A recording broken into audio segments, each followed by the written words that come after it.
পেঁপের গাছটা অবস্থা কেমন আছেন আপনি বড় ভাই?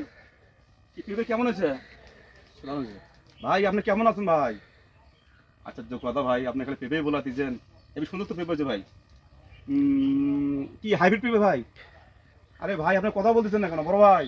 আপনাকে বলতেছি ভাই, আরে তো কথা বলতেছি না তো। আরে ভাই তোমরা তো বেয়াদ হচ্ছে একটা, মানে ভালো না তো তোমরা।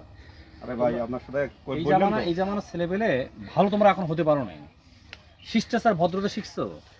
আমি তোমার বড় ভাই, ঠিক আছে আসলাম, ভালো আলহামদুলিল্লাহ, ভালো কাজ। কথা বললো তো না বললো তো। তোমার ভালো উচিত ছিল প্রথমে ভাই আসসালামু আলাইকুম রাহমাতুল্লাহ, তা বড় ভাইকে সালাম দেওয়া যাবে না? এটা কি বলে কি সমস্যা তো তোমার, বলো তো? এটা কেমন কথা? তোমরা আসলে কেমন কথা যে একজন মুসলিম আর মুসলিমের সাথে দেখা হবে, তার মধ্যে তুমি আমার ছোট ভাই, আমি তোমার বড় ভাই, সালাম দেবে। সালাম অর্থ শান্তি, আসসালামু আলাইকুম, আল্লাহ আপনার প্রতি শান্তি বর্ষিত হোক। ওয়ালাইকুম আসসালাম, আপনার প্রতি শান্তি বর্ষিত হোক। কথা বললেন, আসসালামু আলাইকুম বড় ভাই।